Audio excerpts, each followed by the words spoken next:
The Great Gatsby. No, not that one.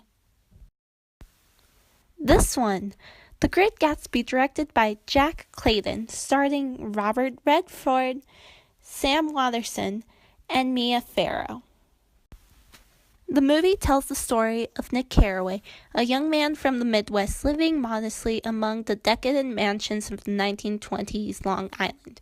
He becomes involved in the life of the mysterious Jay Gatsby, who throws the most lavish parties on the island in hopes to catch the attention of his old love, Daisy, who, sadly, is married to a guy named Tom.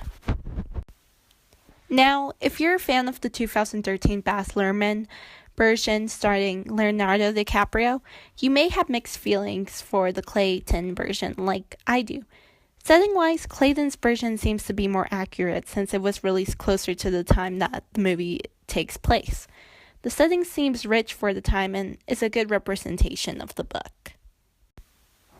A viewer nowadays has to be careful not to compare the setting to the Luhrmann setting, which is definitely over the top but keeps your attention.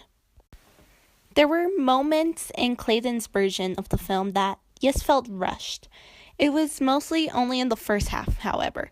One example of this is when Nick goes over to Daisy's house for the first time. Jordan, this is my second cousin once removed, Nick Carraway. Does that mean we kiss when we greet or no? I hope it means we do. Tom says you just come from Chicago. Tell me everything. Do they miss me? The whole town is desolate. Oh, how gorgeous. All the cars have their left rear wheel painted black as a mourning wreath, and there's a persistent wail all night. Let's go back tomorrow, Tom. I love a persistent wail. Well, I love a drink. Come on, let's all have a drink.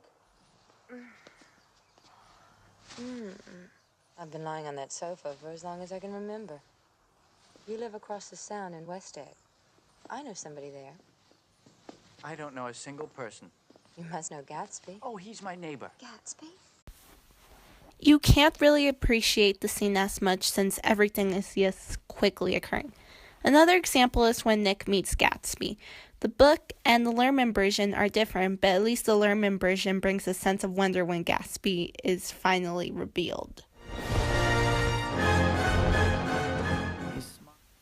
Clayton's version feels extremely awkward and intimidating, especially for Nick. I thought we should get acquainted since we're neighbors. I hope you're enjoying yourself. Yes. Thank you. The sense of amazement that we expect when meeting Gatsby is completely gone. Clayton should have stuck to the book or made an approach of building up the introduction of Gatsby, like in the 2013 version. Casting-wise, Clayton did a decent job picking out his cast, except for two actors, Mia Farrow and Sam Waterston. Farrow's performance seemed cheesy. She delivered with an annoying artillery of squeaks, shrieks, and out there bursts. I cringed whenever she basically talked. In the novel, Gatsby never understands that he is too good for Daisy. In the movie, we never understand why he thought she was good enough for him, especially with Farrow's performance. She wasn't the Daisy I pictured at all. Waterston just felt very bland as Nick. He had potential but didn't fully deliver. He could have delivered with more sass or attitude, like the Nick we see in the book. Tobey Maguire's Nick was awkward, but at least he gave us something. Focusing on Robert Redford's performance, he did a pretty good job.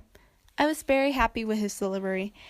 He was mysterious, handsome, and was able to portray his love towards Daisy, even though she didn't deserve it. He was Gatsby. I kept comparing him to Leo, however. Sorry, not sorry. Overall, I would recommend seeing the movie.